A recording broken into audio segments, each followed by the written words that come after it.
नमस्कार, मी सतीश कुलकर्णी। जे भाविक रेल्वेने पिठापूरला जातात त्यांच्यासाठी हे निवेदन आहे। कुर्ला मुंबई इथून जी 18520 कुर्ला विशाखापट्टणम एक्सप्रेस पिठापूरला पूर्वी 8:20 किंवा 8:30 पावणे 9 पर्यंत पोहोचत होती, त्या वेळापत्रकात बदल झालेला आहे। ही गाडी आता पिठापूरला 6:45 पर्यंत पोहोचण्याची शक्यता आहे, कारण मधलं जे मार्जिन होतं विजयवाडा ते पिठापूरपर्यंत ते त्यांनी कमी केलं आहे आणि तिथे गाडीचा वेग वाढवलेला आहे। त्यामुळे गाडी पूर्वी 8:20ला पोहोचायची तर 1.5 तास अगोदर ती आता पिठापूरला पोहोचेल। भाविकांच्या दृष्टीने ही फार जमेची बाजू आहे, कारण ज्यावेळी पूर्वी पिठापूरला पोहोचायचे लॉजमध्ये जाणं, आंघोळ वगैरे करून सगळं चहा नाश्ता करेपर्यंत 11 वाजायचे। ज्यावेळी मी परवा पिठापूरला गेलो तेव्हा रेल्वे अधिकाऱ्यांनी सांगितलं की अजूनही ती वेळ कमी करायची होती, परंतु त्यामध्ये हा 1.5 तासाचा वेळ ॲडजस्ट करता आला। अजूनही रेल्वेबाबत अजून बऱ्याच सुधारणा होणार आहेत। अजून एखादी नवीन गाडी पण मी मागं म्हटल्याप्रमाणे भविष्यामध्ये पुणे ते विशाखापट्टणम एक्सप्रेस खास पिठापूरसाठी सुरू निश्चितच होईल, कारण श्रीपाद श्री वल्लभ ते कार्य करून घेतील।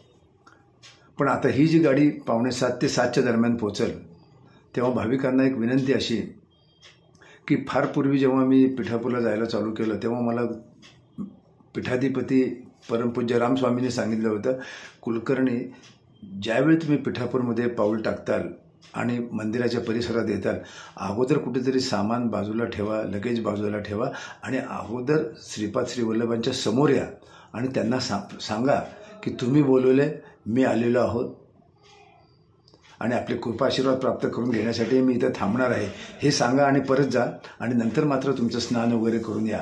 कारण त्यांना आपला चेहरा बघायचा आहे, तुम्हालाही श्रीपाद श्री वल्लभांचा चेहरा बघायचा आहे।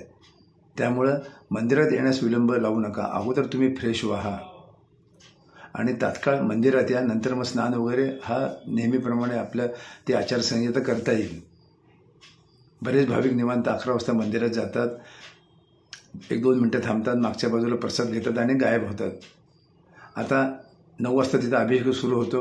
गाडी जर 7 वाजता पिठापूरला पोहोचली तर आपल्या लॉजमध्ये सामान वगैरे ठेवायपर्यंत 7:15 वगैरे होतील आणि त्यानंतर बराच वेळ आहे। मंदिरात जाऊन सुरुवातीला श्रीपाद श्री वल्लभांना पारुसा का होईना काहीही हरकत नाही, कारण मला रामस्वामींनी सांगितले अगोदर येणं फार महत्त्वाचं आहे, नंतर तुम्ही नटून थटून येतात। त्यापेक्षा श्रीपादांना उत्सुकता असते आणि आपल्याला उत्सुकता असते की आपण श्रीपादांकडे केव्हा जातोय आणि श्रीपादांना वाटत असतं की आपल्या लाडक्याला आपण बोलवले आहे, तो केव्हा आपल्याला येऊन भेटतोय। तेव्हा हा एक विचार करावा, कुणाला आवडो ना आवडो, कारण आम्ही तसंच करतो। केव्हा एकदा पिठापूरला गेल्यानंतर श्रीपाद श्री वल्लभांचं एकदा डोळे भरून दर्शन घेतलं की मग पुन्हा मागं पुढं झालं तरी चालतं। स्वामी समर्थ भवनात जे येतात तिथं श्रीपादांची मूर्ती आहे, तिथेही तुमचं आगमन झाल्यानंतर तुम्हाला अगोदर दर्शन घेता येईल, नंतर मग तुम्हाला मंदिरात जाता येईल। कारण देवाच्या दारात आपण का जायचं असतं की देवाला अगोदर आपलं मुख दाखवायचं असतं, देवाचं मुख आपण पाहून डोळे भरून त्यांना पाहायचं असतं।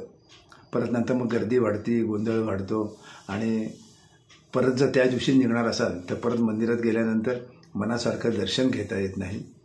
तेव्हा भाविकांनी या माझ्या सूचनेचा विचार करावा। गाडी 6:45 ते 7 पर्यंत पिठापूरला येईल। तिथून 600 मीटर अंतरावर अनेक लॉजेस आहेत, जिथं बुकिंग केलं तिथं सामान ठेवा आणि ताबडतोब मंदिरात जाऊन दर्शन घ्या, एकमेकाला पाहता येईल आणि नंतर आल्यानंतर स्नान, चहा, पाणी, नाश्ता आणि नंतर मग 10-10:30च्या दरम्यान पुन्हा मंदिरात गेलं तर काहीही अडचण नाही। परंतु ही सवय चांगली असती। आपण देवदर्शनाला आलो आहोत, देवाचा सहवासाचा लाभ घेण्यासाठी आलेलो आहोत आणि देवाला सांगणं गरजेचं असतं की तुझ्या निमंत्रणामुळे आम्ही आलेलो आहोत आणि पुढच्या सेवेसाठी थोड्या वेळाने आम्ही येत आहोत। हा सांगण्याचा आनंदसुद्धा महान आहे, मोठा आहे। अनेक जण असा आनंद घेत आहेत, घेतला जात नाही।